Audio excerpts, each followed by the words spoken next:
Hello, welcome to Breakfast Central this Wednesday here on News Central TV. This is where we bring you the latest news, information and discussions. Just the right place to start your day. I am Benga Aborowa. And I am Olive Emodi. Thank you very much for joining us. Unfortunately, today should have been the representing of the 2025 budget in Rivers State, but what should have been the representing of the budget has been overtaken by events, of course, due to the announcement of the state of emergency, the activation by President Bola Tinubu. We'll be looking into the details of this, what it means, and the constitutionality or otherwise of the president suspending the executive governor in a democratic government. I am Olive Emodi, and you're welcome. Most definitely. And everyone seems to be asking one big question. How did you feel, especially watching the State of the Nation broadcast by the #1 citizen, President Bola Tinubu, yesterday? Now, the declaration was made and different reactions did happen, but prior to that, there were indeed a lot of, would say, upheavals, blasts taking place in Rivers State where pipeline vandalization started all over again. Now, earlier in the day, if you recall, the response or the reports we did get was that there was a fire incident in some of the pipeline areas in Rivers State, but it turned out to be that it was indeed a blast. No one has fully come out with your full chest, if you put it that way, in the Nigerian diction, to state that we were the ones who carried out this action. But there are speculations neither here or there. We also remember that the Ijo youths did come out yesterday to block the road and say that today is today. In other words, like they sang, this is the day to them that the Lord has made. But I guess the president told them, you will not rejoice and be glad. You will not rejoice. Let me set matters straight. Anyway, welcome to Breakfast Central. I'm Joe Hansen. So I think we can get into the details of the story right away, Binga. Yeah, let's start with the oil pipeline explosions in the Niger Delta yesterday. There were reports of at least 2 major blast, and this was one of the reasons that informed the president's decision to declare a state of emergency in Rivers State. Like Joe said earlier, no group has yet to claim responsibility for this. Another explosion occurred at a pipeline manifold in the Omwariwa axis of Ogba-Egbema-Ndoni local government area of Rivers State on Tuesday. This comes just hours after a similar explosion rocked the Trans-Niger pipeline operated by Shell in Bodo Gokana local government area. The latest incident reportedly occurred at a manifold connecting a federal pipeline deep in the forest. Joe, if you recall, the Federal Capital Territory Minister's media parley last week when some journalists raised these issues of threats, because we've seen the handwriting on the wall. They've been threatening fire and brimstone. And the minister retorted and said, who's born a militant? Who is a militant? Who was born a militant? And I mean, the militants are now answering their father or mother's name. It's a tough one, Binga. There are reports as well, especially from other quarters, who have come to say that the president shouldn't have gone for a complete state of emergency on Rivers State. The reasons, they said the president should have learned from his predecessor, in this case, who happens to be President Muhammadu Buhari, during his 8-year tenure, who did recall how the militants and insurgency in the Niger Delta did affect his tenure. In that way, we did see how Nigeria's oil-producing barrels went from 2,500 to about 400,000, 400, per barrel, and how it did affect the economy. And now that the economy is even struggling, many have said this wouldn't have been the right way to go. They've even said that the president may have been ill-advised by a fifth constitution, or you could say by someone or a set of people who really don't care about the situation of things. Olive. So the concerns are starting to brew about what the implication of the state of emergency regarding the oil pipelines will be. Are we expecting to see more explosions? Are we expecting to see it become a controlled situation? Recall that the Minister of the FCT had said that heaven will not fall if Governor Siminalayi Fubara is impeached, basically alluding to the fact that, like Benga said, it's not really, there's no big deal about being a militant, and nobody is born a militant, like he said. But coming down to the conversation about the state of emergency, Yesterday, in a live broadcast, the president announced his invocation of Section 305 of the Constitution that gives him the power to say, of course, that there is a state of emergency because of the breakdown of law and order in Rivers State, stating that the warring factions refused to allow him. He intervened, but they refused to listen to his intervention. He talked, of course, about the breakdown of the House of Assembly complex by Governor Siminalayi Fubara and the fact that he has not yet rebuilt same. He talked about the Supreme Court judgment that came out in February and all the ills that were mentioned, the rascality, executive rascality as they refer to it as, the actions that Governor Siminalayi Fubara has taken in the past few months, refusing to pay legislators their salary. But beyond all of this, the one major argument we've seen all over social media is not the fact that the president activated the state of emergency, invoked the state of emergency, even though the how reasonable it is subject to argument. But the main cause of concern we've seen is the constitutionality of the president to suspend a democratically elected governor. And I'll take that again. The constitutionality of a democratically elected president to suspend a democratically elected governor as well as democratically elected House of Assembly. So they're talking about there are no clear-cut provisions about this in the Constitution, although we've seen, if we go back in time and we follow the journey of state of emergencies, right from the Western region in 1962, we saw Obasanjo also invoke the state of emergency. When he did his, he of course suspended the governors at the time. He suspended Governor Joshua Darie in Plateau State, saying that Governor Joshua Darie could not curb insecurity. So we've seen him do that. We also saw President Goodluck Ebele Jonathan, however, when he did his, he did not suspend the governors. He took a different line because, one, there is no clear-cut provision or instruction in the Constitution that empowers the executive governor to the executive president to suspend the executive governor. So these are the issues, and what that will mean, what the next steps are for Rivers State. If Rivers State can backtrack from all of this, if there still is hope, if there still is a chance, as some of the conversations we'll be exploring this morning.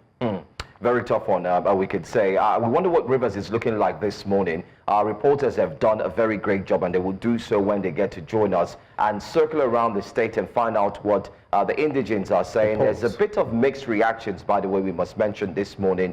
Some are for and some are against. Now, those who are for the state of the nation are saying that it's for the general peace of the society and the people of Rivers State, not basically for the political aspect of it, while those who are against are saying that the president has wielded more power to the FCT minister, who seems not to be not to have been punished, in other words, who has not actually been spoken to by the president. But don't forget too that let's also state clearly that according to Section 305 of the 1999 Constitution, most importantly, looking at the subsection 4, the Speaker of the Assembly, and not forgetting to the President, I beg your pardon, of the National Assembly and the Speaker of the Senate would indeed have at least 4 weeks to either accept this state of the nation by the president, or they would either reject it. But many have gone on to say, of course, we know what will happen now. They will go ahead and accept it. There's nothing else to expect.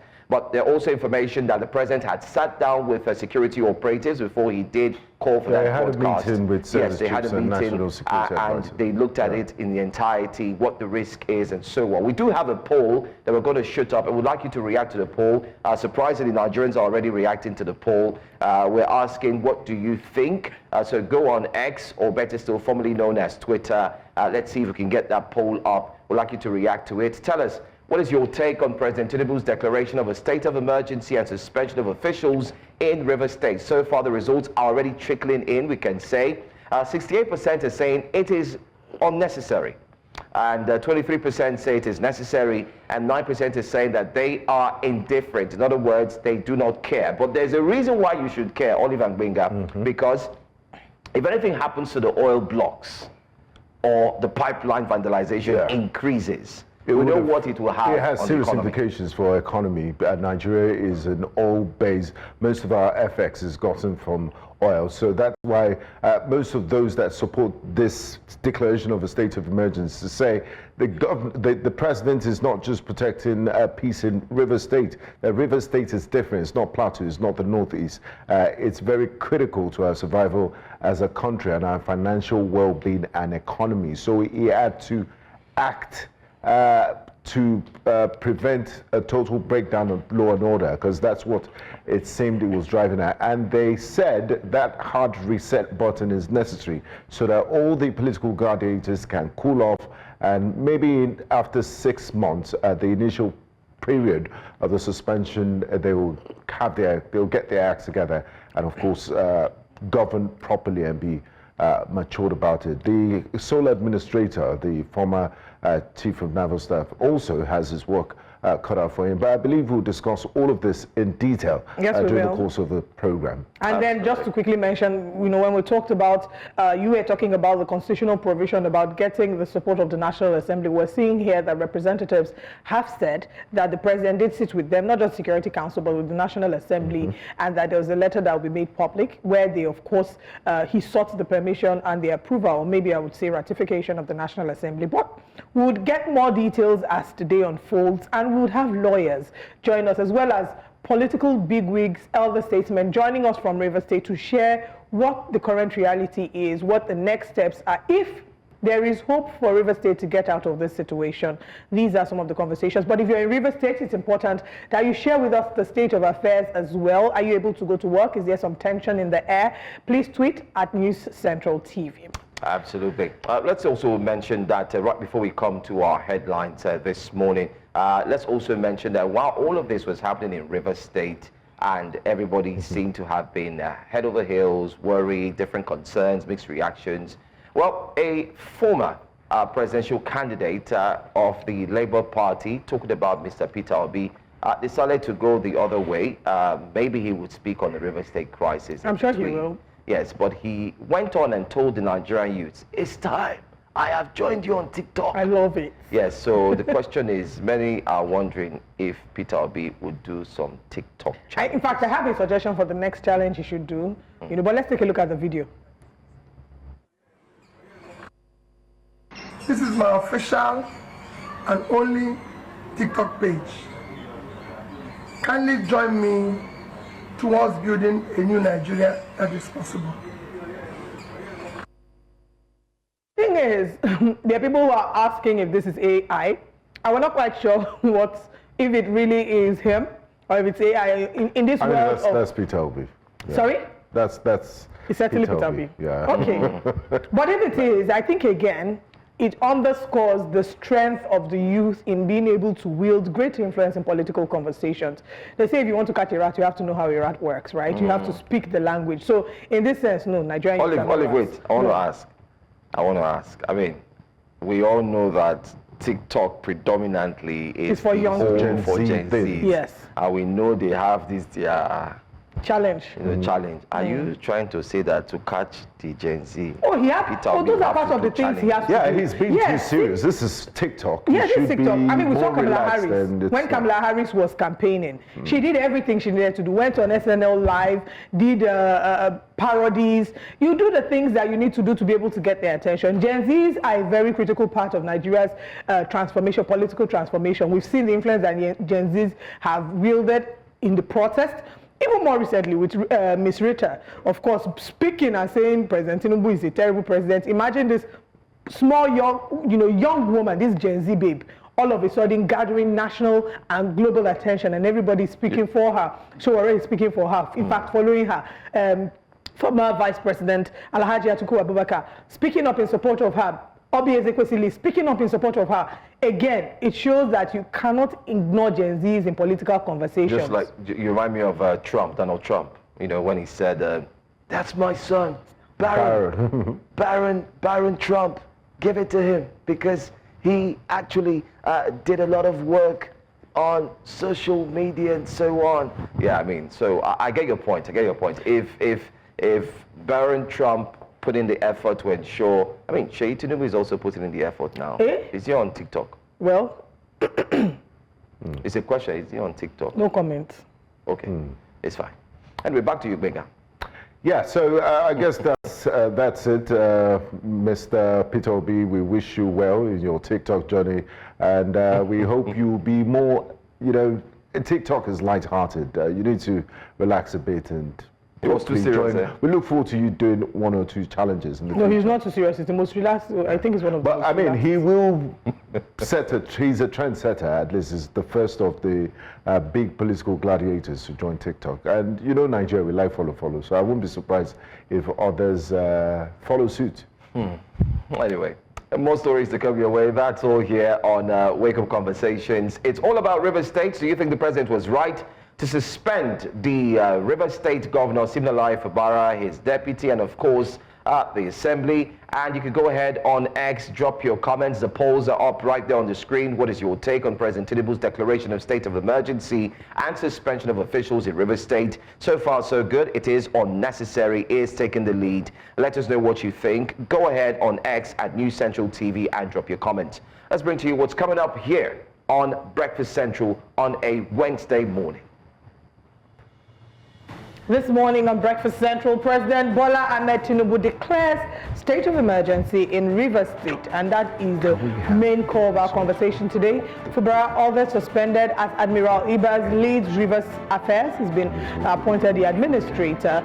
State of emergency in Rivers. Residents, PDP, Nigerians react. We head to the streets to see what they're saying about this, and we'll also be assessing the impact of the state of emergency in Nigeria. We'll review the newspaper front pages, and I'm certain that the state of emergency will be the chief conversation. Join us for all these and more.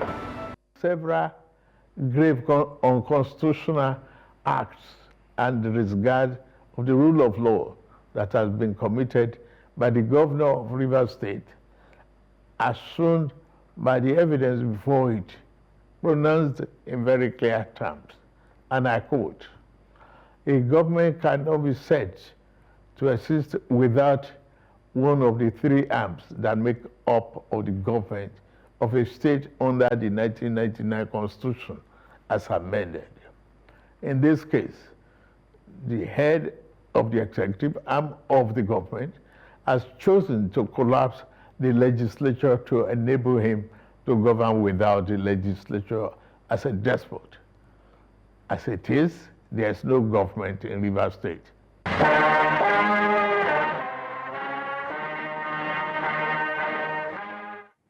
And that was one of the reasons, amongst many other reasons, given by President Bola Tinubu yesterday as he declared a state of emergency in Rivers State, suspending Governor Siminalayi Fubara, his deputy governor Ngozi Odu, and all elected members of the House of Assembly for 6 months.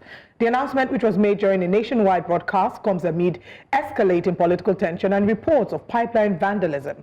As part of the intervention, Vice Admiral Ibok-Ete Ibas, retired, has been appointed as administrator of Rivers State for an initial 6-month period. The judicial arm of the state, however, remains unaffected. The president cited Section 305 of the 1999 Constitution, stating that the crisis required extraordinary measures to restore peace and order. This development has raised many questions, from the legality of suspending Governor Fubara to questions of a political motive. Now, join us this morning to analyze the president's speech and its effect on Rivers State. And the opposition party is public affairs analyst Professor Siminalayi, and also join us to clarify the constitutional provisions regarding declaring a state of emergency is legal practitioner Ilemona Onoja. One welcome to you, gentlemen, and thanks for joining us on Breakfast Central. Thank you very much for having me. Thank you for having me.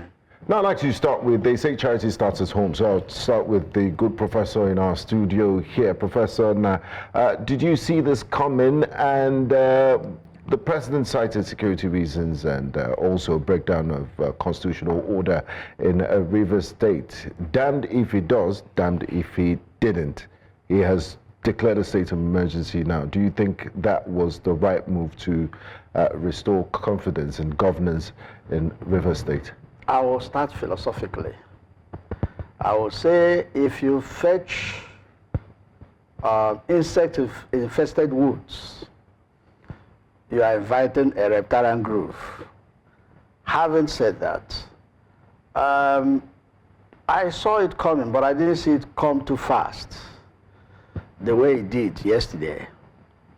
I expected that something was going to happen, maybe an impeachment, maybe a removal, because of the way things were going. But having listened to the president's speech, he has more information than most of us. All of us here doesn't have the kind of information he has at his table, because the buck stops at his table. But the speech to me was one-sided. It was just indicting Fubara as if he was the only person in the brouhaha. There were parties, and those parties may have caused one problem or the other. So my grouse was, why pin everything around Fubara? No, I didn't like that. I think that to me wasn't a bad test. Now, the minister of the FCT is not a governor in Rivers State. He is not a minister in Rivers State. He's a federal minister. He's not a commissioner. And that fight was started by him. So there's no way anybody can convince anybody that he didn't do certain things wrong. So it will be preposterous to just pin the thing around Fubara. That's my grouse. They say he did something. He started the fight.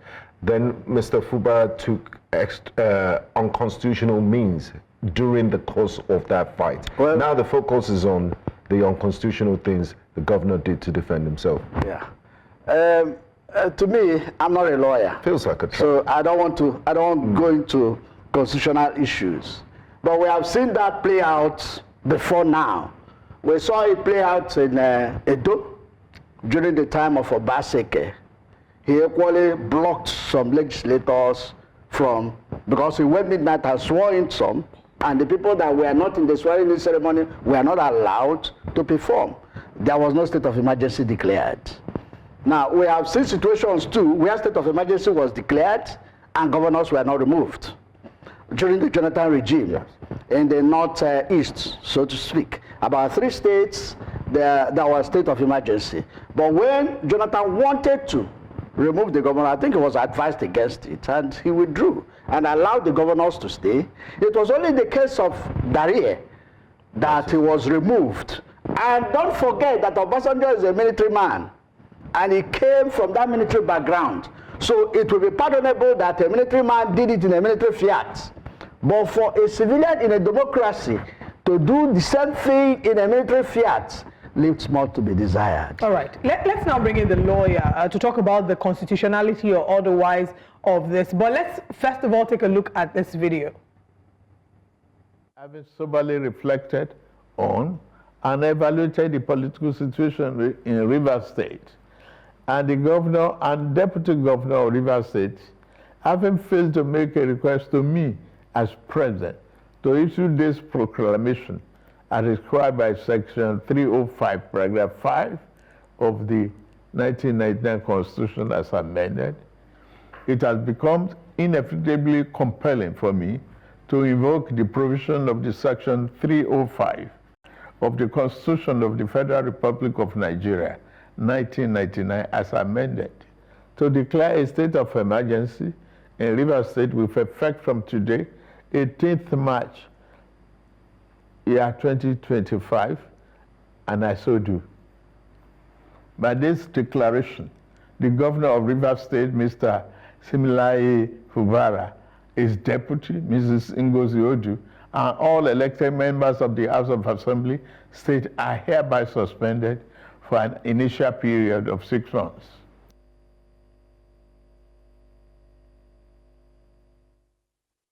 And therein lies the controversy, the foundation of the controversy that has flooded social media in the past maybe 12 hours. And I'll bring in Ilemon Awonoja, you're as a legal practitioner. The section 305, subsection 5 of the 1999 Constitution that President has relied upon to invoke the powers of state of emergency have not been disputed, but the major dispute we're seeing is the fact that he suspended a sitting governor, suspended a House of Assembly members, all who are democratically elected. I want to get your legal interpretation of section 305 as well as the controversies that it has birthed.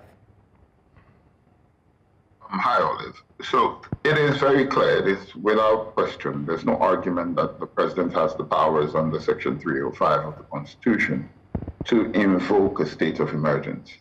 what the argument is, and it is also self-evident, very clear, is that the president does not have the power listed in section 305 or indeed in any other section of the Constitution to suspend, remove, or limit in any way, shape, manner, or form whatsoever the tenure of a governor of a state or the tenure or activities of members of the State House of Assembly.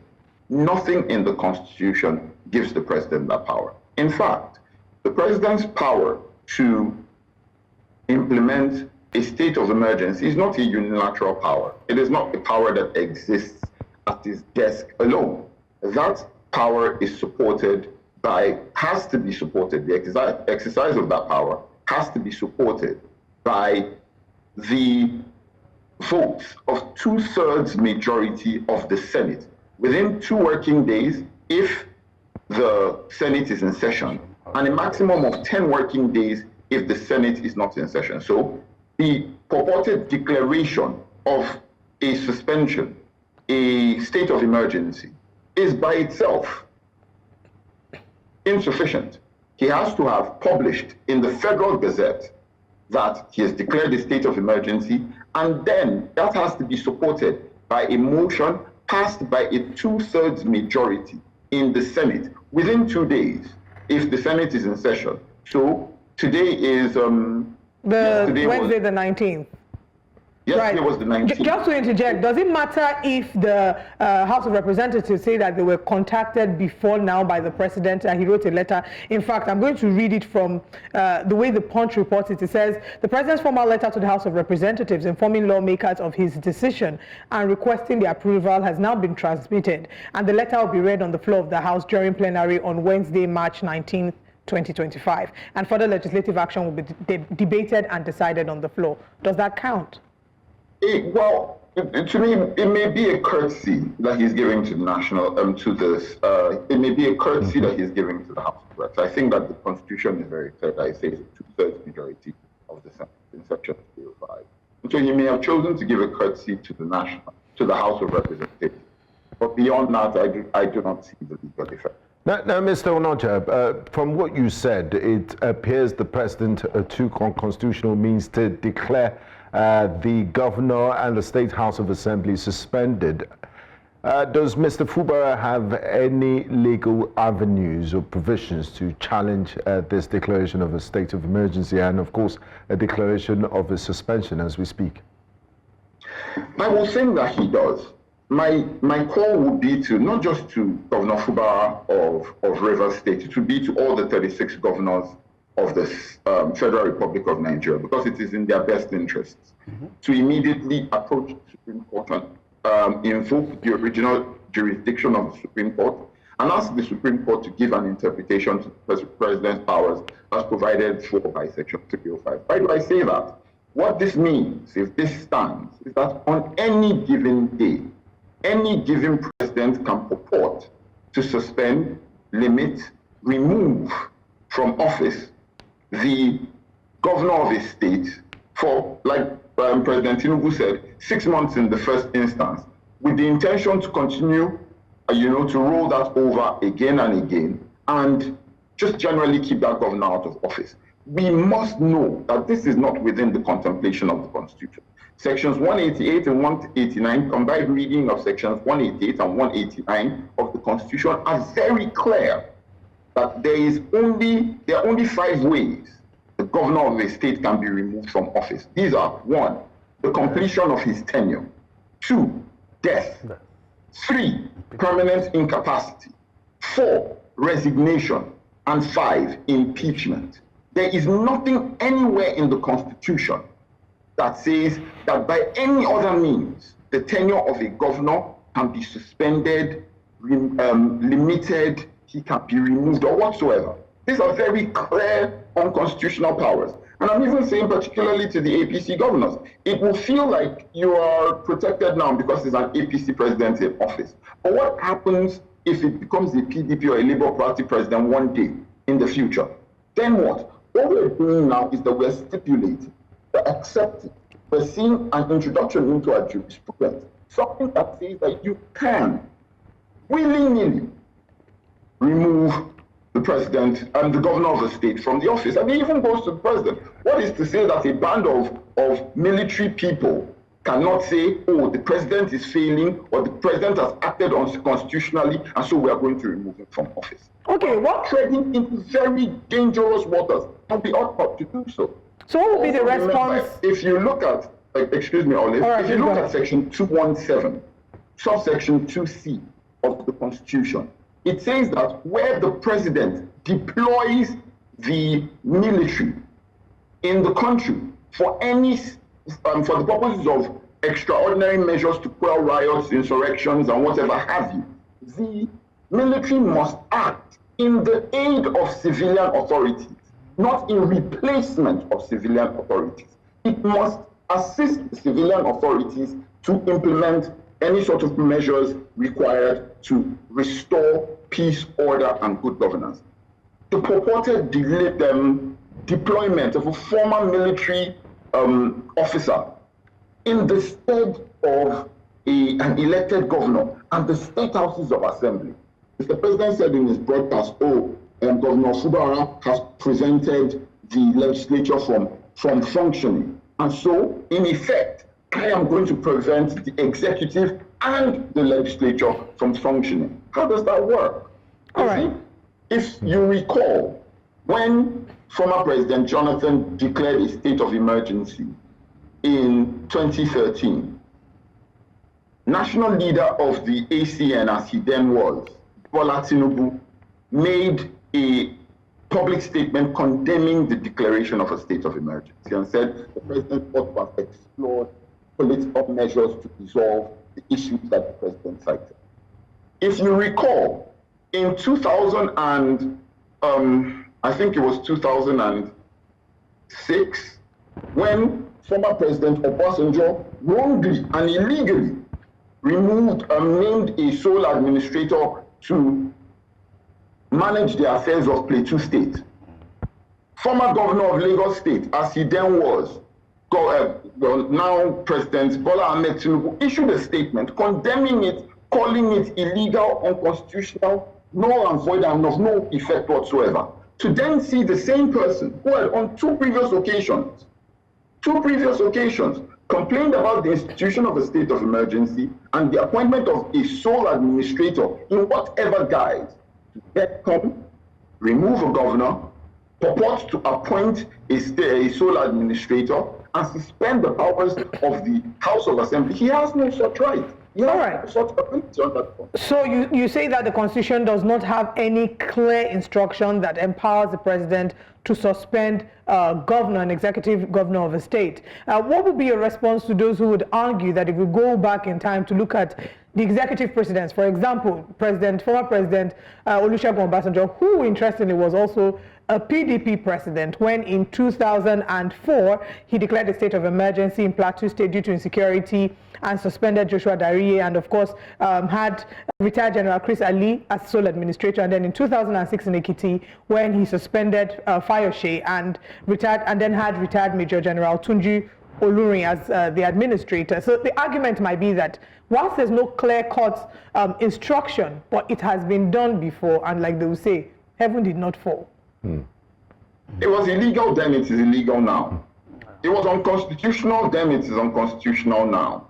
It ought to have been null, void, and of no effect then. It ought to be null, void, and of no effect now. President Obasanjo didn't have the power to do so. President Tinubu doesn't have the power to do so. It is very simple, very straightforward. There ought not to be any sort of argument about it. Our Constitution is very clear. Section 1, subsection 1. This Constitution is the supreme law of this land. Section 1, subsection 3. Any actions or any laws made by anybody else that contravene the provisions of this Constitution are illegal, null, void, and of no effect whatsoever to the extent of that inconsistency. It is very clear.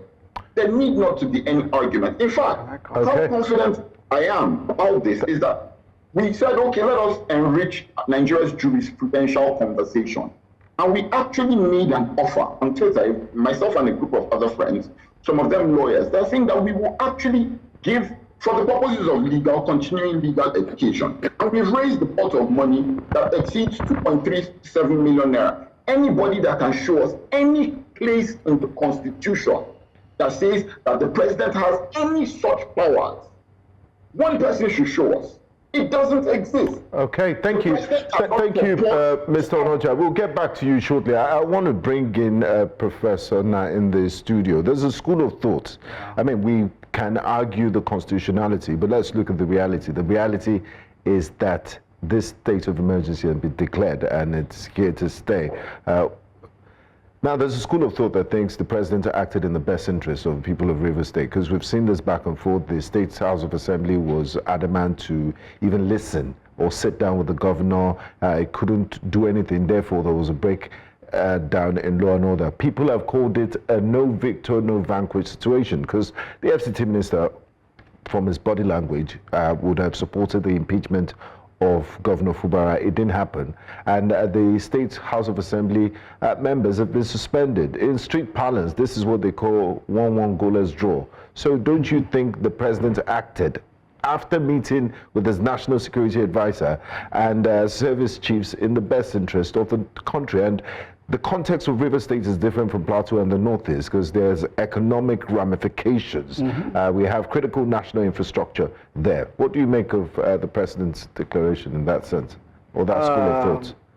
Let me start from the president's speech. He said the governor failed to approach him to declare a state of emergency. But I think that's a one-sided affair, like I said earlier.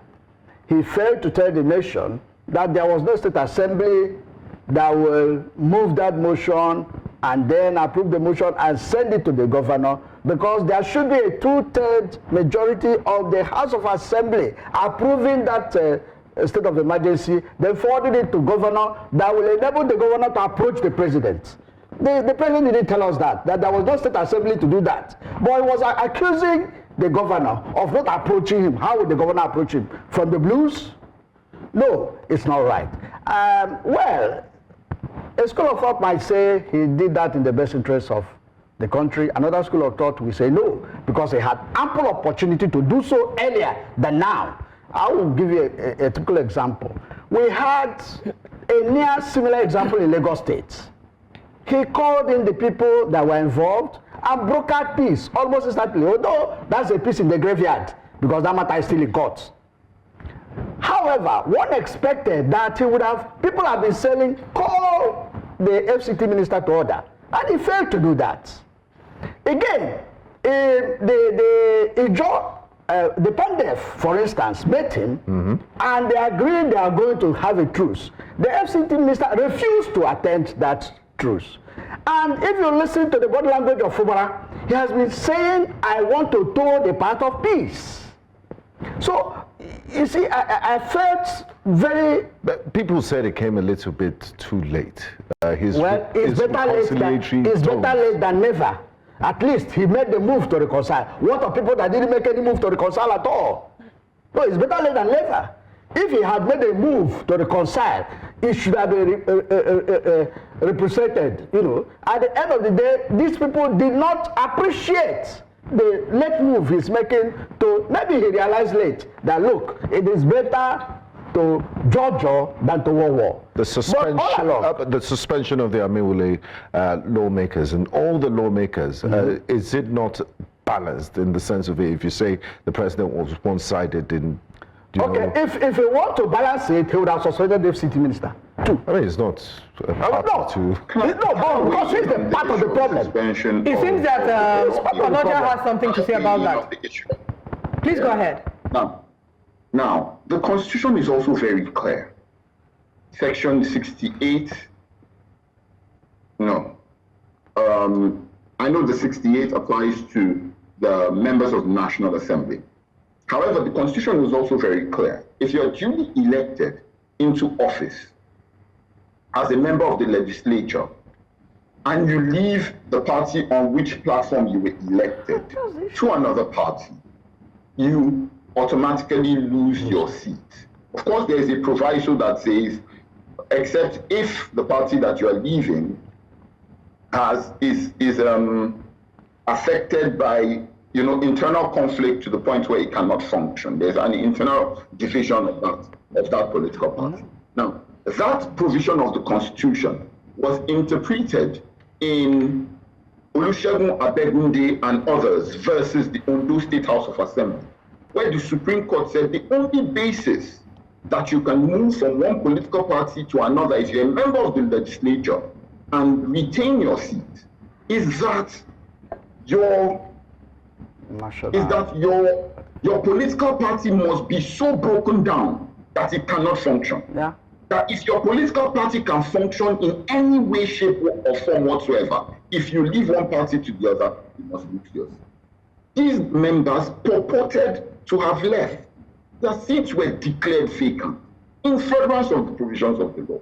There is a case pending at the Supreme Court on this matter of the validity of their defection or not. So the question about the judgment in February that was given, because we also hear part of the argument would be that was the matter of the legality of these party members. Was it a prayer that was brought before the Supreme Court? No. So would you say that maybe the court has erred in its delivering? Would you say that the judiciary has some responsibility in all of this? Yeah, the judiciary, of course, bears a responsibility. Of course they do. The matter relating to the pendency of the validity of the Supreme of the members of the House of Assembly have not been dealt with. It hasn't been dealt with. It's still a matter of the High Court. It's still before the courts. The courts have failed to. Oh no, I will take my statement back. The courts have not yet given a declaration on that. It is still before. So to come and say that, oh, there is an issue there, particularly when we have a Supreme Court. I mean, doing that, a Supreme Court judgment from 2014 or 2015, that is is a matter that is sub judice. To then say that, oh, this person has failed to abide or to do something on a matter that is sub judice. How does that work? Let's quickly head to X. We're not the only ones reacting to this. A number of prominent Nigerians as well have shared their thoughts on this, and Alhaji Atiku Abubakar is one of them. So we'll share what their tweets are. And Alhaji Atiku Abubakar talked about the declaration of a state of emergency in Rivers State reeks of political manipulation and outright bad faith. Anyone paying attention to the unfolding crisis knows that Bola Tinubu has been a vested partisan actor in the political turmoil engulfing Rivers. His blatant refusal or calculated negligence in preventing this escalation is nothing short of disgraceful. Beyond the political scheming in Rivers, the brazen security breaches that led to the condemnable destruction of national infrastructure in the state land squarely on the president's desk. Tinubu cannot evade responsibility for the chaos his administration has either enabled or failed to prevent. It's an unforgivable failure that under Tinubu's watch, the Niger Delta has been thrown back into an era of violent unrest and instability, undoing the hard-won peace secured by the late President Umaru Yar'Adua. Years of progress have been recklessly erased in pursuit of selfish political calculations. If federal infrastructure in Rivers has been compromised, the president bears full responsibility. Punishing the people of Rivers State just to serve the political gamesmanship between the governor and official President Bola Tinubu enablers in the federal government is nothing less than an assault on democracy and must be condemned in the strongest terms. But he's not the only one. We also have Shehu Sani who's reacted to this, and Shehu Sani says the impeaching forces and the impeachment target can now rest for 6 months. Inibehe also shared his thoughts on this, and he said President Tinubu has no constitutional authority or power to suspend the governor of Rivers State and the members of the Rivers State House of Assembly. The emergency powers under the 1999 Constitution does not give such powers to the president. I will respond more elaborately later. Reno Mokri, of course, reacted to this, and in his tweet he says, this is how President Bola Tinubu will start looking at governors, because by this singular action of the president, every governor in Nigeria will now look at Rivers State and sit up from henceforth. If it can happen to them, it can be done to them if they allow their state to degenerate. I foresee better service delivery in governance at the state and local government levels from now onwards. Do you agree, these are the Professor? fears that Onocha also raised. Yeah. It could happen to any one of you. But he says that he thinks it's in the best interest of service delivery in the state. Do you agree, Professor? No, I don't agree with that, because One, but before I go into that, there's an impression I want to correct. Just like the lawyer said, I'm aware that the defection of those 27 lawmakers in Rivers State was not before the Supreme Court. And I'm equally aware that the courts are not for the Christmas. They don't give you a prayer you did not ask for. I'm equally aware that that matter is at the High Court as we speak. So, like I said, it will be sub judice, for people to begin to say that they have defected or they are not defected. Let the court do their bidding. Yes. Having said that, I want to say that it might not be in the best interest of Rivers State. Recall that even in the president's speech, he said that the administrator cannot make new laws. He can only, he can only enforce the laws and then maybe make policies, regulations that will go to the Federal Executive Council. Yes. To be approved. And that's why some of us, I know somebody will say, why suspend Wike? Is Wike part of the deal? No, yes. Wike is part of fake. That will equally take position on Rivers State. One of the 6 ministers, in fact. And he's one of the major actors in this problem. So some of us believe that if the president wants to be fair, he should equally suspend Wike. Do you agree with that, Lemona Onoja? Do you think that the president should have suspended Nyesom Wike as well? If you are dealing with all these issues, if you're going to deal with the issues that have been created, of course he's a party to the issues. Anybody who says that the minister of the FCT is not involved in whatever the political situation is in Rivers State is being naive or is trying to fool the Nigerian people. We're wiser than that. There's been an ongoing fight against, there's been an ongoing fight. It's been coming for months. We know all that is going on in Rivers State. And it makes no sense to come. What he's effectively done is that he has gone and held one, instead of being an impartial arbiter or an impartial party, he has held one of the two contending parties. And he held that one down so that the other person can be coaching him. It makes no sense. If anything, rather than this purported, I am intervening to calm the issues down in Rivers State, what the president has done is descend into the arena, take sides with one person, and in so doing, he's actually exacerbating the conflict in Rivers State. I would like to pick up the last paragraph of Alhaji Atiku Abubaka's tweet, where he says, if there's a failure of infrastructure, or if infrastructure in Rivers State are being compromised, it is President Bola Tinubu's responsibility. He's very correct. The pipelines in the Niger Delta, as well as the oil in the Niger Delta, authority over the pipelines are deposited with the federal government. The federal government is the is the arm of government with supervisory authority over pipelines and over crude oil in this country. So if the federal government cannot secure its own facilities, it cannot purport to blame a state government.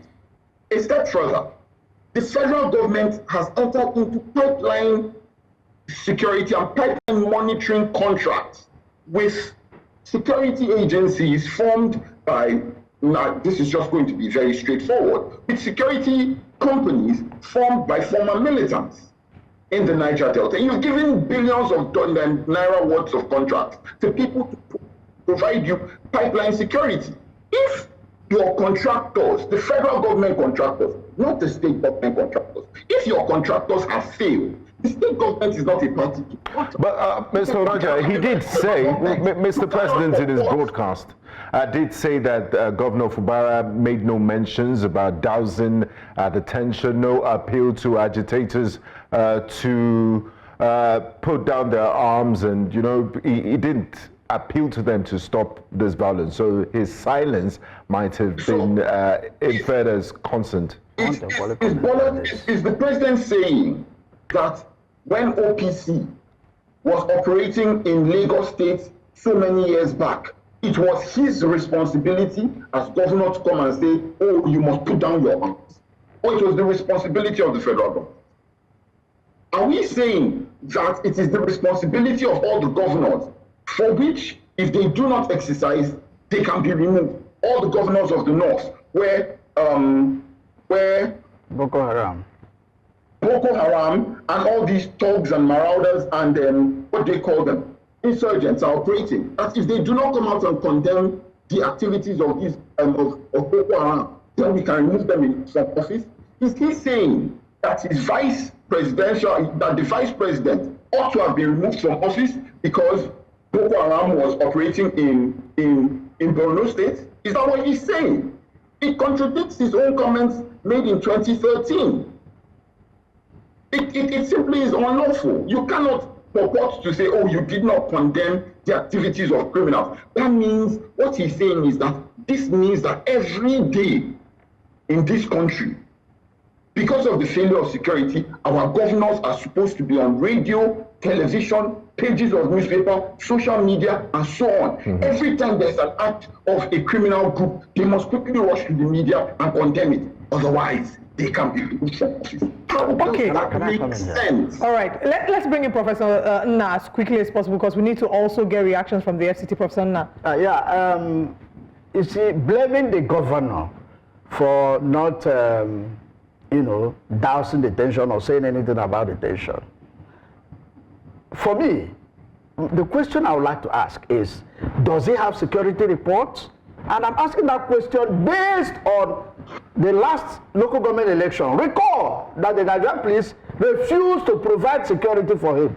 We have been saying this over and over again. Governors are called the chief security officers of their states, but the police commissioners don't take orders from them. They take orders from Abuja. In name only. Yes. So they take orders from Abuja. Now, in that feat, he had to use local security to run that local government election that has been voided by the Supreme Court. Now, the question is, does he have security reports, enough security report to make informed information or informed comments? That's what we're saying. So it's not enough to say he should have done something. You don't need security report to make comments on agitators saying we'll blow up pipelines and all of that. Okay. You can respond. Now, did you listen to the FCT minister's provocative statements asking who are the militants? No, you don't ask a man who he is. No, you don't do that. In my place, you don't do that. You don't ask a full-fledged man, who are you?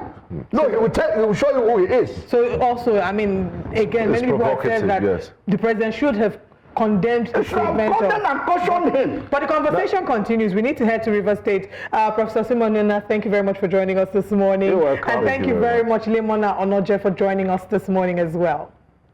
Thank you very much for having me. All right, we'll now head to River State to bring live updates to see the reaction and what the current situation is. We have Biola on standby for us. Good morning, Biola. What is the situation in River State this morning? Good morning. River State looks calm this morning. In fact, it looks a bit sleepy from its usual activities. Now, we've been on the streets talking to residents, and what dominates their opinion of the declaration of the state of emergency is that there's been no troubles in River State to warrant the suspension of the governor and declaring a state of emergency. In fact, they are angry that they've been in their best of state, yet a state of emergency has been declared.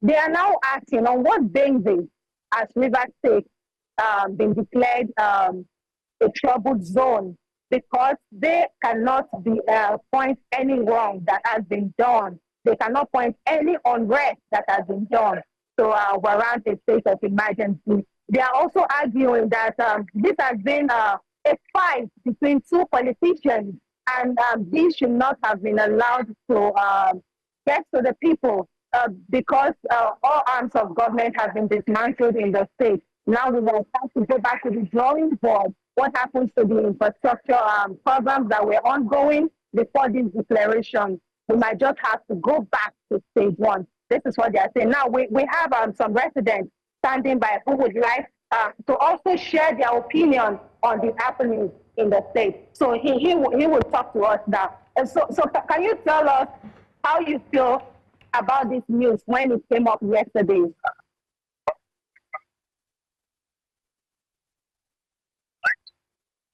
My name is Ala. I'm a businessman. So but not everyone at all. We have like our six. Yeah, just like what you said, when the 25 Friday got and I think what done, all you need is to government house. If there's any way I see any crisis, as I'm talking to everyone, it's peaceful. We apologize for the poor quality of the audio. Thank you very much, Biola Festus. We'll get back to you during the course of the day. Now let's go to the Federal Capital Territory to take reaction of Nigerians to the declaration of a state of emergency in Rivers State. I don't see the reason why it declared the state of emergency. It's supposed to talk to them one-on-one, have a meeting once or twice to know what is the major problem and the aim. Both the Minister of FCT and the Governor of the state supposed to call them together, settle them. It's better he declare the state of emergency in Rivers State, because Rivers State has been a state that it's the state this country is one of the states this country is really hoping on. So as a matter of fact, we cannot just overlook the things happening in Rivers State to overtake the state. What thing I say make president do, at least make it just try, make it settle the matter, not by state of emergency. Bringing state of emergency in Port Harcourt, it will bring more harm. So people go do bad more, hungry go day. So at least make it just find a way to settle the matter, not be by state of emergency. You know, we have many conditions which most of the youth, let's say most of the youth, they are now facing there. So unfortunately, the government is supposed to stand well, because we see a much hungry that is obstructing the place.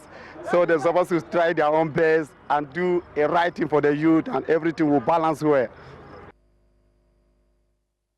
We started this show this morning. We put up a poll asking Nigerians what they think about the state of emergency declaration in Rivers State, if they're in support of it, if they're against it, if they're indifferent. Now let's go to the polls to check the latest results there. 68% or 23% say that it is necessary. 68% says it is unnecessary, and 9% says that they are indifferent. So the larger population think that it is unnecessary, and we can see a number of that. We could see a number of that in the reactions from the Vox Pop in Abuja. Hopefully, we can connect with Rivers and bring you live polls. Biola did speak to us about what the situation is like this morning, saying the state is looking rather sleepy. But thankfully, it's not as, from the reports we have so far, it's not as tense as many in the other parts of the country would have expected. But let's take you through a recap of the conversations we've had this morning and share what's coming up next.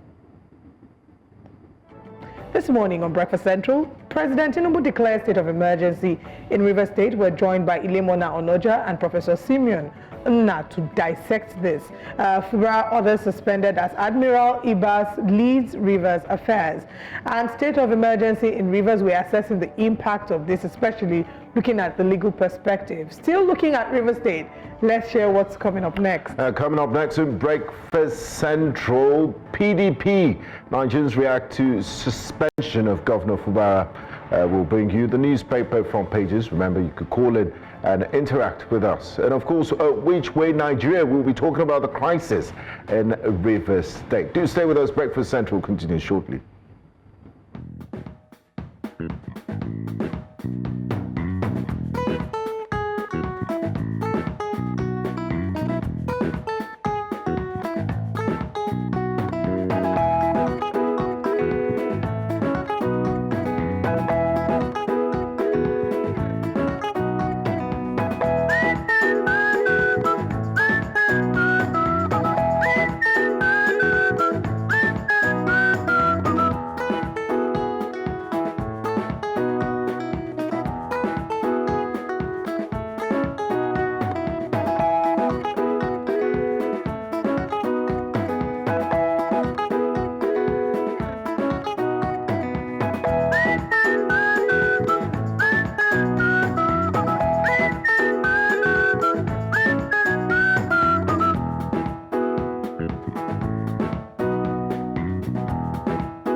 You're welcome back to Breakfast Central. With seeming good intentions, President Bola Tinubu declared a state of emergency in Rivers State yesterday. The move follows weeks of political unrest between Minister of the Federal Capital Territory, Nyesom Wike, and his former ally, Governor Siminalayi Fubara, over control of the state's political structure. In his speech, Mr. President noted that he had made this resolve after several attempts to wade into the issue between the warring parties, but to no avail. Many have questioned the president's decision to suspend Governor Fubara without calling the FCT minister to order. This continues to be a point of controversy. But who is impacted greatly by all this controversy and decisions? The people of Rivers State are certainly the ones who are impacted. We're joined this morning by stakeholders in this conversation. We have Elder Statesman Chief Admiral Ibok-Ete Ibas. Good morning, sir. Thank you very much for joining us. All right, we're also joined this morning by policy development expert and the founder of TAF Africa, Jake Epele. Good morning, and thank you for joining us, sir. All right, well, please like you both to unmute your audio and we can get into the conversation. I think the first way to obviously start with, yes, we can hear you now. The obvious first way would be to get your reactions to the announcement of the invocation of the state of emergency by President Bola Tinubu in Rivers State. And I'll start with you, Chief, and then come to Mr. Epele. Chief, are you there? We're still not able to hear you. All right, let's bring in Mr. Epele. Let's get your reaction to the invocation of state of emergency. I don't know that you saw this coming because, of course, you've been brokering for peace. We've had you in several conversations here, and you've been calling for peace. Did you see this coming, and what is your reaction to it? Mr. Epele, can you kindly unmute your device, please? Thank you. Right, we're having... All right, slight audio challenge, but we're hoping that we can have them join us, especially because they are key voices in Rivers State, and it's important, whilst we talk about the legal perspective, what the legal interpretation of Section 305 is, the constitutionality or otherwise of the suspension, it's also important to feel the pulse of the elders in Rivers State and see what their reaction is to it. I believe that we have Mr. Epele with us here now. If you may please proceed to tell us if you saw this coming and your reaction to it. All right, we of course are still trying to sort that out. But it'll be very interesting, like you said, it's very important to hear from stakeholders that are from Rivers State, elder statesmen that know the situation on ground, that know the effects of all of this that is going to happen, and also what would happen with the sole administrator, how governance would look like, what the future for the next 6 months in Rivers State looks like. Before we get to hear from the elder statesmen in Rivers State, let's get to hear and feel the pulse of the citizens in Rivers State. Fubara is being removed, and if Rivers State that there is no war has been declared a state of emergency, in the side of law is bad. So we, the Rivers, we are angry and we are not happy about that. What I want is to call back his statement and reinstall Fubara back to his position. And he should, sack Wike as a minister. We don't need him in Rivers State. Besides that, I don't think Ikwere man is also happy with him. We are all angry. Tinubu was elected as claimed. Fubara is also elected by Rivers people. So he doesn't have any right whatsoever. Though I'm not a lawyer to interpret the law, but I know he was elected, and this other person, the governor of Rivers State, was also elected, and he will serve his term complete. That is what I have to say for Rivers State. What is your call on the presidency on this? He should reverse whatever he has said, and I think it's possible. What I want to talk now, if they say make governor go house, all of us will go house. No, no, go house now. We not go because we support our governor. So I think go, we say we go follow him, go house. So on I want make him come back. What on I want? We want make him come back because when the other people rule, nobody worry them. And I think the person they worry him. Person they worry him, which is weak in the warrior. Go, no agree. He go do. I like him. Even he go be president. I can't talk about it. Go happen. We for Zamfara, for Borno State, they keep people. They nothing about it. We State, we nothing happen. You don't wake up one morning and say state of emergency for what? Why do you look? Don't look at the place. The place is very peaceful. Is there any crisis in this state? All those ones, where Wike, what, Wike this. All those one is nonsense. All what we know is our governor, Sim. because we love him. He's a peacemaker. You don't need war. This state of emergency, I think, it shouldn't have been like this. They would have come together on a round table to talk out this thing on a round table and sort out their differences. It has indeed been a day in Rivers State today. From a midnight explosion at a crude oil pipeline facility to an afternoon explosion, making it 2 explosions in a day. And the latest being the declaration of a state of emergency by the President of the Federal Republic of Nigeria. The streets of Port Harcourt have been agog with the chantings of "We want our governor back." In Port Harcourt for News Central, Bola Festus. It would seem that the people in Rivers State are throwing their support behind the Governor Siminalayi Fubara, who has been suspended by the president. But then again, whilst they can share their reactions, what will be the next steps? And let's also get the reactions from elder statesmen. We have Chief Anab Saraigbe, who's joining us from Rivers State. Good morning, sir. I think the first reaction would be your thoughts. Did you see this coming, and what are your thoughts about the state of emergency declared in Rivers State? Well, good morning, and thank you. It is very obvious right from the beginning that Mr. President is biased against the governor of Rivers State.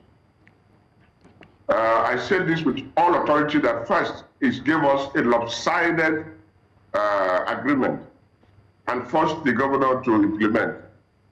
It was quite obvious that the governor obeyed Mr. President, while Wike refused to obey Mr. President. And because Wike did not obey Mr. President and the governor obeyed Mr. President, the governor withdrew all his court cases. Wike refused to withdraw his court cases. That gave Wike edge over Sim. As if that is not enough, the Supreme Court has, based on that withdrawal, gave a judgment against Sim and Rivers State government. Mr. President, when Pandem visited him, insisted that we go to Sim to implement the Supreme Court. But even before then, Sim had agreed to implement Supreme Court judgment. The same characters refused him to implement the Supreme Court judgment. And for Mr. President to use Section 105, 305 to declare the state of emergency where there are no problems in Rivers State is not proper. Again, Section 305 of the 1999 Constitution as amended do not empower Mr. President to sack an elected governor or even a councillor. He does not have that power under the 1999 Constitution. He said he believes in rule of law. Is this what you call rule of law? What he has done is to take excessive power beyond his authority to remove the governor of Rivers State, just to please Wike. Let us look at it objectively. If two people are fighting, Wike and Sim, Wike is still in his cabinet. Why did you not suspend him? If you want peace, you would have suspended Wike. But they kept Wike there and suspended Sim, who was elected. Wike that he appointed, you could not remove him. Last week, he equipped Wike to come to Rivers State with the army, the police, the Navy, the Air Force, and all security DSS, all security apparatus, as Mr. President to go to a village in Rivers State, with the hope that the people will react and they will declare state of emergency. That failed. And now they just slept over and thought, oh, he has power to declare state of emergency. And he brought somebody whom everybody knows, or displayed somebody who is having pictures with Wike as sole administrator. Under democracy, are we under military dictatorship? We are not under military dictatorship. We are in a democratic system. And the Constitution is the ground of all the laws in this country. Thank you very much, Chief. I would like us to bring in Mr. Jake Epele into the conversation. Mr. Epele, you've been, you're a vested, interested party in Rivers affairs, and you've been very passionate about it. What do you make of Mr. President's speech yesterday and the suspension of the governor, the deputy governor, and the State House of Assembly?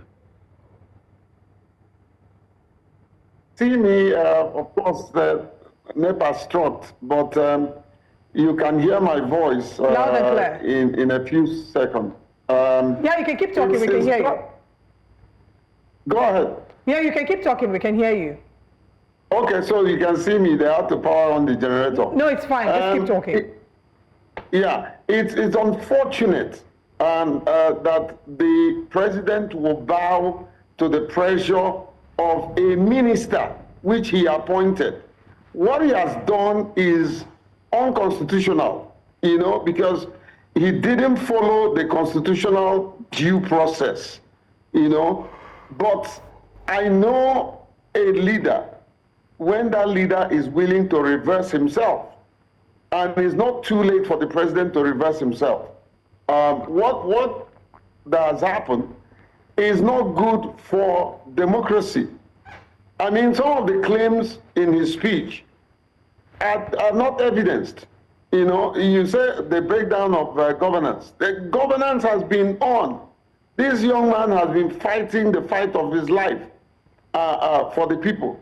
I believe that when the president talks about the breakdown of governance, a part of what he's referring to would be the fact that for us to say government is duly constituted and the three arms of government have to be fully effective, and in this case, the River State House of Assembly was not effective. Unfortunately so, but what Johnson Wike is the architect of it, you know, and I really want to thank the likes of Chief Anabs that is on this show. Truly elder people and I want to apologize to you, sir, for all the unnecessary abuse and disrespect that have been meted to the elders of our dear state. This is unacceptable. This is not what democracy should look like. And unfortunately, this sitting president fought for democracy, laid down his life for democracy, fled the country for democracy. And now he has the opportunity to make good all the things that he believes and all the principles which he stands for. This is unfortunate that is happening in his own administration. This is unfortunate that he's bowing to the pressure of someone who has considered himself an unappointed, unnecessary emperor. You know, must River State lay her life for Wilson Wike? Is he the only Rivers person? Is he the only person who have ruled the state? Why will he want to destroy lives and properties of River State for his own selfish end? When will this stop? How long can we endure this? But let me continue to sue for peace. The dear people of River State, don't let them push you into where we are not. Don't give in to pressure. Don't destroy the pipeline. It's unnecessary. It's for our own economic good. Don't take arms. We will follow the due process of law, and victory will come at the end of the day. All right. I said it openly on the national television that Wike cannot impeach Fubara, and that's exactly what has happened. He couldn't impeach Fubara, and he tries to use the president to create unnecessary state of emergency. This is uncalled for. Let's now bring in Chief Anabs. Let's bring Chief Anabs Saraigbe into the conversation and talk about what the president said regarding Governor Siminalayi Fubara not condemning the attacks on the pipeline and stating, you know, that he should have spoken about this. So there is an expectation that maybe he's not condemning this means that he was consenting to that happening. So let's get your reaction to this and what you think the president should have done differently. Chief Anabs, I believe that question was for you, sir. If you can please unmute your device. All right, please go ahead. We can hear you. There are insurgency across the country, the northern part of the country, where they bomb Nigerian territory. And that is war, where there are evidence of war. Mr. President did not declare state of emergency. I want to tell you why Mr. President did this. A few days ago, precisely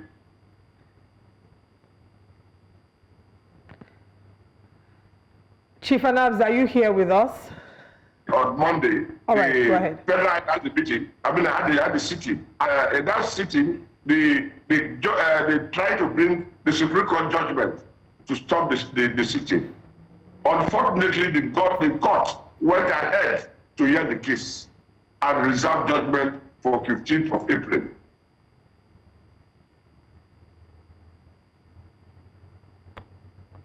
Chief Saraibe, okay, we'll get back to you. We seem to be having some connection issues with it, but let's get back to Mr. Jake Epele.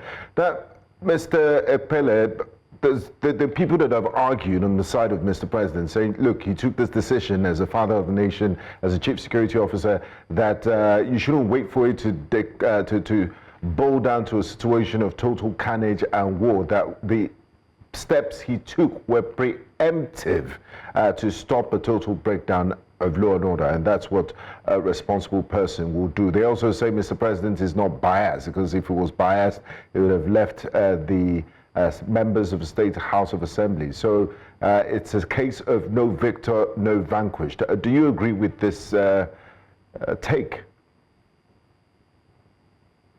Well, I mean, the president gets a lot of security briefing that I am not privy to. He gets a lot of information that I don't know. If he feels that there is a breakdown of law and order, the simple thing to do is to proactively stem it. He has all the resources at his disposal. He would have deployed enough security operatives, enough soldiers.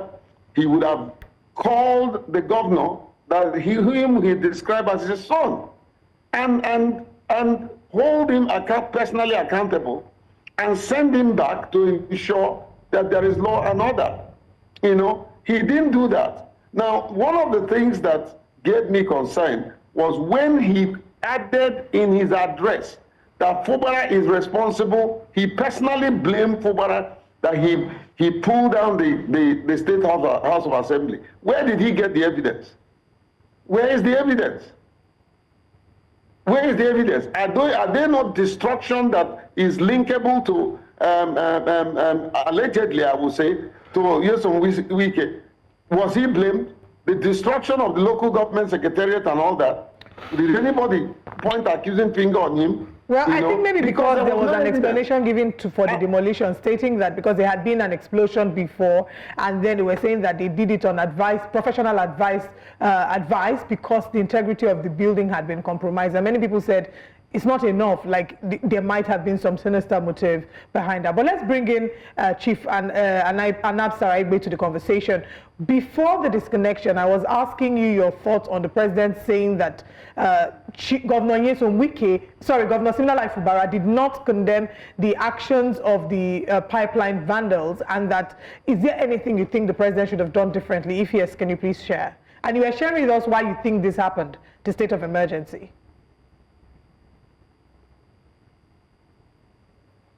If you can't get him, let me weigh in on that. All right, please go ahead. If you cannot get him, yes, let me weigh in on that. All right. Now, there is no doubt. I started by saying that there is no doubt that the president reserves the right. He is the #1 chief security of the nation, yes, including Rivers. So if he got some form of security briefing that there's a likely breach of security, he has every right to step in, weigh in, and ensure that that doesn't happen. But there are better ways to do it. There are other ways to do it than this hammer and sledge that he has put down.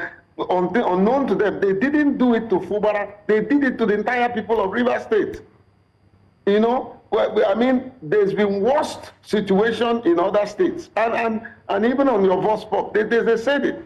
There's been worse situation in other states. There was no state of emergency. For heaven's sake, couldn't he have called for state of emergency over power? We've been dealing with epileptic power. State of emergency over economy. We've been dealing with a fledgling economy. State of emergency over the tumbling and the rumbling of the naira and dollar. There are better things to look at, other than just River State. Must we be milked until we die? Must they continue to suffocate us? We are the one who produces everything that makes them comfortable, even in Aso Rock, and yet we cannot be allowed to breathe. This is unacceptable, you know. But like I said, I will continue, and because I believe that peace will resolve this issue. Let there be peace in the land. My dear people of River State, please, I keep pleading with you, youths of River State, don't react.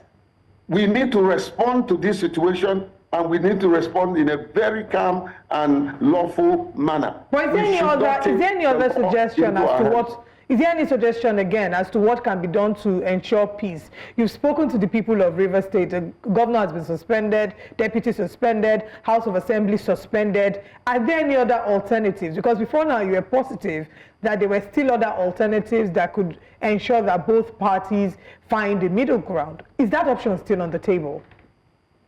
Yes, I'm still very positive. I'm still very, very positive that this can be resolved in an amicable manner. The National Assembly is the next hope that everybody is turning to. There is nothing wrong with the National Assembly to come out to say, Mr. President, we need to revisit this issue. It's not that you are going to disrespect him. It's not that he's not your party man. You can simply have a quiet meeting. You don't even need to deliberate this in the plenary. You can have a quiet meeting with Mr. President and tell him to toe the path of honor as a leader. Every leader, I've made decisions in my leadership that I have to reverse myself. Every worthy leader will learn to reverse himself when he feels that is wrong, and you get that hope or that feedback from the people. You've seen it. All the people you interviewed, except one gentleman, every other person is not in support of this. You know, many times and other times, the voice of the people can be the voice of God. So, one, the National Assembly needs to come to our aid. It is the people that elected you and sent you there to go and represent them. Represent their true voice. Number two, the civil society needs to rise up and speak up. I've been very disappointed with the way and manner the civil society, which is my space. I've been able to stand up and speak to many of your states. Many of you have been able to stand up and speak to your issues. This is the time for you to stand up and speak to my own people, and which is River State. This evil must not be allowed, because if we allow it, it will filter to other states. One day, it will be the turn of your own brother. Another day, it will be the turn of your own father. We need to stand up now and defend the democracy which we are all fighting for. Obama said it and aptly said it. He said, democracy will win if we fight for it. We must all stand up and reject this evil trajectory. Right. Thank you very much, Mr. Jacob Pele, speaking passionately as always about the issues in River State and always calling for peace. We will continue to monitor the situation, and we hope for an amicable resolution to the dispute. Thank you so much. And also thank you to Chief Anab Saraigbe for joining us as well. Unfortunately, the network didn't allow us to have a great conversation. We hope that we can repeat this conversation with you tomorrow, as we know that this is an ongoing conversation. But as we move away from the official announcement that Governor Siminalayi Fubara has been suspended, who now is in charge of River State? Stick around to find out.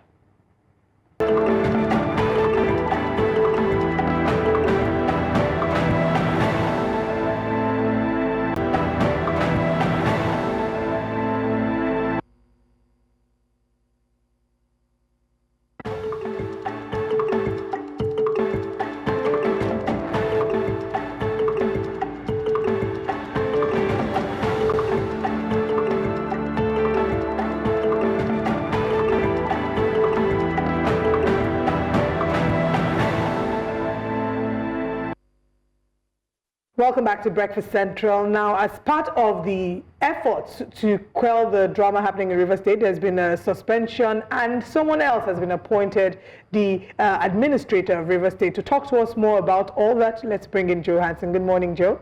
Yeah, morning, guys. Feels good to be back again. We're here in the early hours of the day where we started off on Breakfast Central, and we're back again. Just as Olive rightly said, someone will be taking charge of administration, especially in River State. We've heard the indigents speak. Some people are quite indifferent on social media. By the way, our polls are up and running, so feel free to drop what you think about the current situation in River State. But as part of the president's intervention in the state, Vice Admiral Ibok-Ete Ibas, retired, has been appointed as administrator of Rivers State for an initial 6-month period. Now take note, it could be extended once the president gets the nod of the National Assembly and of course the Senate. Well, the judicial arm of the state remains unaffected, by the way, so take note. Now let's find out who is Vice Admiral Ibok-Ete, retired. Well, he's actually one who was born in September 27, 1960 in Nko Cross River. He joined the Navy as a member of 26 regular corps on the 20th of June 1979. He was commissioned apparently as a sub-lieutenant on January the 1st, 1983. Now he holds a master's degree in defense, let's mention that, and strategic studies from Quaid Azam University, Pakistan, and specializes in underwater warfare. Did you hear what I said? Underwater warfare. So it's not just one that was handpicked, like many have said, but it was strategic because he's a very strategic person. Now, Ibas served as the 22nd Chief of Naval Staff from 2015 to 2021, leading key naval operations and strategic initiatives. He has held key positions, we must let you know that. Yes, he has. Right there on the screen, you see his educational background, Staff College, Jaji, not forgetting too, he's also been part of a lot of things that you need to know. Now, a Naval Provost Marshal he was in 2003 to 2004, Principal Staff Officer to the Chief of Naval Staff, 2004, you could say 0405, Navy Secretary, 2012-2013, Flag Officer Commanding Western Naval Command, 2013-2014. He's also been Chief of Logistics, Nigerian Navy, 2014, and then he's also been GMD CEO of Nigerian Navy Holdings Limited, appointed sole administrator of River State just yesterday. So his pedigree also gets to show that he's one that possibly would stabilize the current situation in River State, where there seems to be loggerheads between the governor, who happens to be Governor Siminalayi Fubara, and the FCT minister, who happens to also be a former governor of the state. But in all of this, everyone is asking, why is it that the FCT minister was not called to book? But then this picture also came up. Yes, they looked. Wow, he looks very different. Yeah, it was chubby. Why will you say chubby? Are you body shaming him? Chubby is. Chubby I mean, teddy bear is a cute word. Chubby. Yeah, in this day and age, you have to be careful what you say. Exactly. And Joe, one of the things I really hope, I wish Admiral Ibok-Ete Ibas the best in his role as sole administrator, and we hope, to bring peace to River State. But one thing that stood out when you were reeling out his qualities and all of that was his specialty in underwater warfare. So is that, what do you call mermaids, mama waters and papi waters? Are they also specialists in underwater warfare? Binga, I have no answer to that question.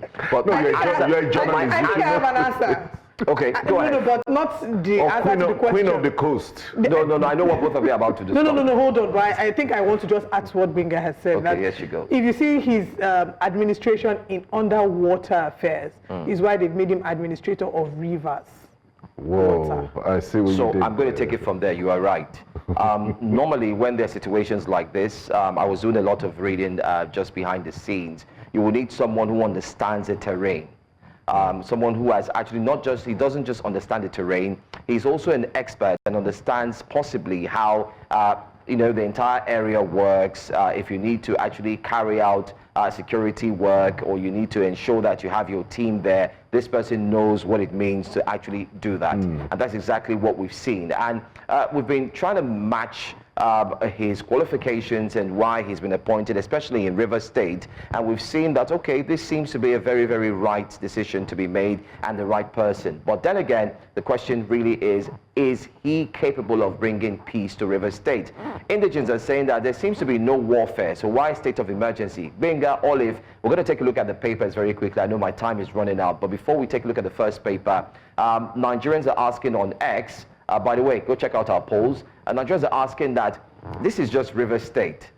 There have been other states in the north, central north, that have been faced with serious terrorism issues, insurgencies. The president has not done a state of emergency to call for help, especially ensuring that that state is secured and protected. We do have the food basket of the nation, of course. You could talk about the Middle Belt, but also going through their own challenges. But yet, they've said the president hasn't come on TV and has not called for a state of nation address. But here we are in Rivers State. And that's quite understandable because Nigeria, like we rightly know, is also dependent on oil. And should anything happen to the oil and gas, like we rightly mentioned at the beginning, it's also going to affect Nigeria's economy, whether you like it or not. But let's see what the papers are saying briefly before I take my leave. The first paper we're going to take a look at this morning, I just want to touch on it very quickly, is the Punch newspaper. The Punch has a very sterling headline there. It says, soldiers, tanks moving to Rivers Government House. If you saw the video, you've not seen it yet, well, the videos are on X circulating where you see the military moving. It's time for action. The president has called. He is indeed the commander-in-chief. He has made a statement. Action must be meted out. Federal government also deducts the state's 800 billion naira allocations to pay foreign debt. That's a good story for Nigeria, but I'm really going to focus on the fact that soldiers, tanks moving to Rivers Government House.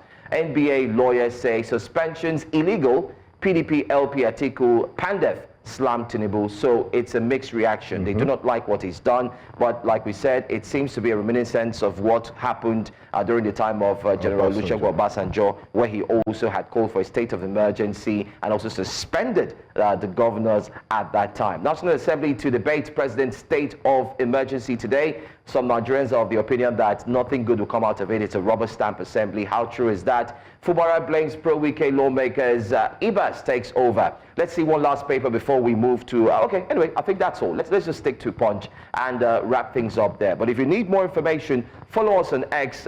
Don't forget our polls are up and running. The polls will end in the next 5 minutes, okay? So drop your comments, go ahead and vote. Let us know what you think about the decision taken by the president. Do you think the state of the nation was indeed needed or necessary, or it's unnecessary, or do you think possibly you are indifferent? You do not care. I'm going to push back to Benga as he brings to us which way Nigeria, and I'm sure that some of the things he's going to say there will get you thinking. Thanks, guys. Thank you very much, Joe. Looking sharp as always. All right.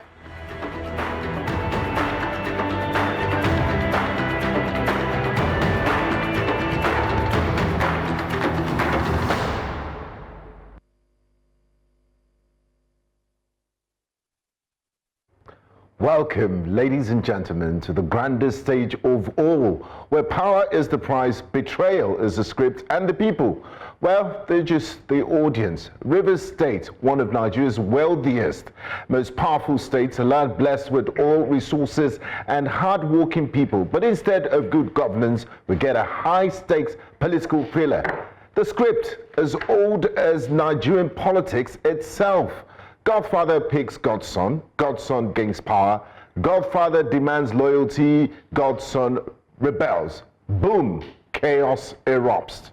When Nyesom Wike, then governor of Rivers State, appointed Siminalayi Fubara as its successor, he likely believed he was securing long-term political control. Instead, Rivers State became the battleground for power struggle of epic proportions.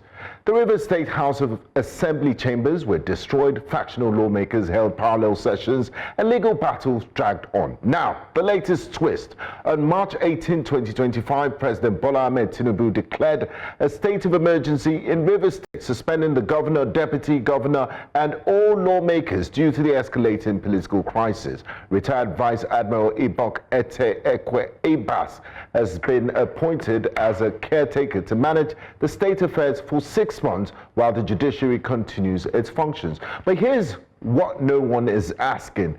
Where do the people of Rivers State stand in all of this? Governance is meant to serve the people, not the ambitions of politicians. It's meant to provide security, roads, schools, healthcare, and a functional economy, not fuel a political chess game where the citizens are mere pawns. And yet, as this political heavyweights battle for control, it's the people who bear the brunt. Rivers State isn't an empire up for grabs. It's not a trophy to be fought over. It's a state full of real people with real needs, who deserve leaders that actually care about governance, not just flexing political muscle. Enough! The people didn't cast their votes to become collateral damage in an endless war of egos. They didn't sign up for political drama while their dreams fade into dust. Rivers State deserves better. Nigeria deserves better. So, dear politicians, the stage is yours. But remember, every act has an ending, and history is always watching. The ball is now in your court. This 6-month suspension is not just a timeout. It's an opportunity for you to get your acts together, restore governance, and prove that leadership is about service, not just power. When the curtains fall, will you be remembered as the leader or just another set of villains in Nigeria's long, tragic script? Good morning, Nigerians.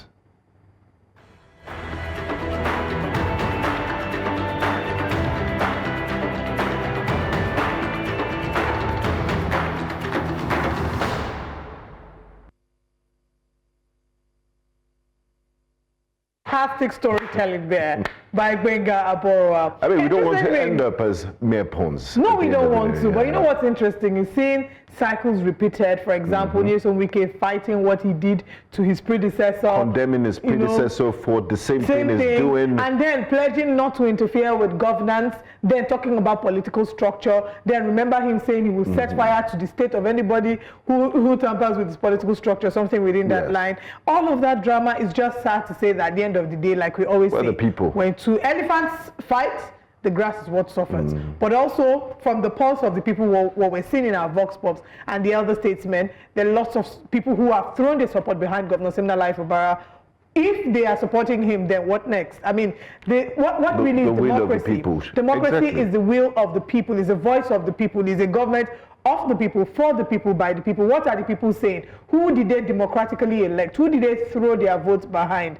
And, you know, all of this, are we really considering the needs and the wants of the people? River State conversations continue, but not with us. We'll be back again to have these conversations tomorrow. Subsequent bulletins, news, and other conversations will be highlighting and other that. programs. But then, in the midst of this, please don't forget Natasha Akpoti Udua.